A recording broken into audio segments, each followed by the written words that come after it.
Hi, my name is Faris. I greet you the Islamic greeting of peace. Assalamu alaikum wa rahmah.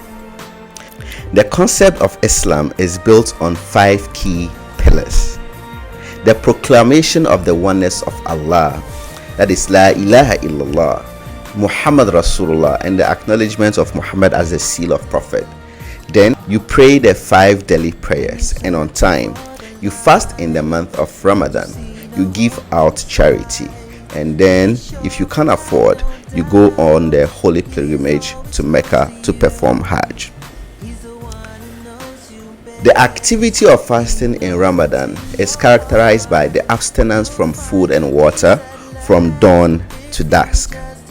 While this seems intriguing and interesting, a lot of people around the world seem not to understand why we engage in this ritual, a 30-day long ritual. Today, I try to provide a basic understanding of why Muslims abstain from food and water for 30 days long in the month of Ramadan. To some, the reason why we do this is because to solidarize with the poor and downtrodden in society. While this seems to be understandable, it is somewhat limited, because if that was the case, then the poor and downtrodden in society would have been exempted from fasting, because they basically go through unintended fast every single day because they can't afford food and water. But they are not exempted from abstinence of food and water during Ramadan. Rather, they are all encouraged to fast.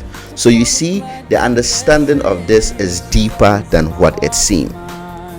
Quran chapter 2 provides a perfect explanation to why Muslims fast in the month of Ramadan.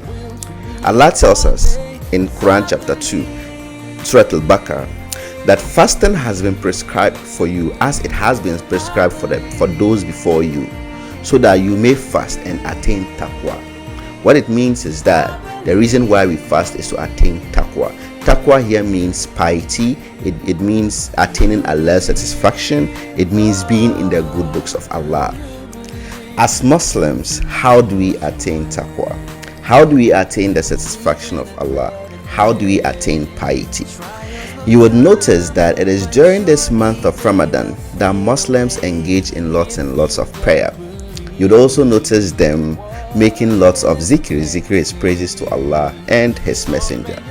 You'd further notice them engaging in the reading of the Holy Quran more. These are the paths to attaining the satisfaction of Allah.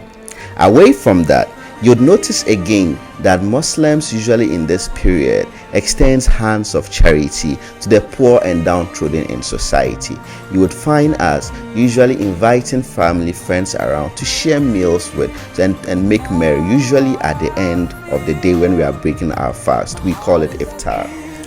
These acts builds cohesion, unites us rather than divides us. These acts brings us together more rather than pushes us away, because at the end of the day, the basic principles of and the teachings of Islam is that we must love our neighbors as ourselves and treat them with absolute respect. So you see, the activity of fasting of Ramadan is not just the mere abstinence from food and water from dawn to dusk, but the abstinence from all that has been prohibited for us as Muslims, and rather engaging in activities that brings us closer to Allah more than anything else.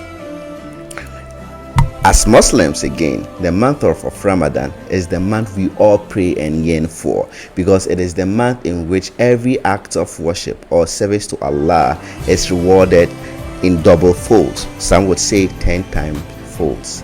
And so we are all eager, happy, and always looking forward to be part of the month of Ramadan. We can only thank Allah and count ourselves privileged, lucky to be part of Ramadan 2023. Thank you for watching.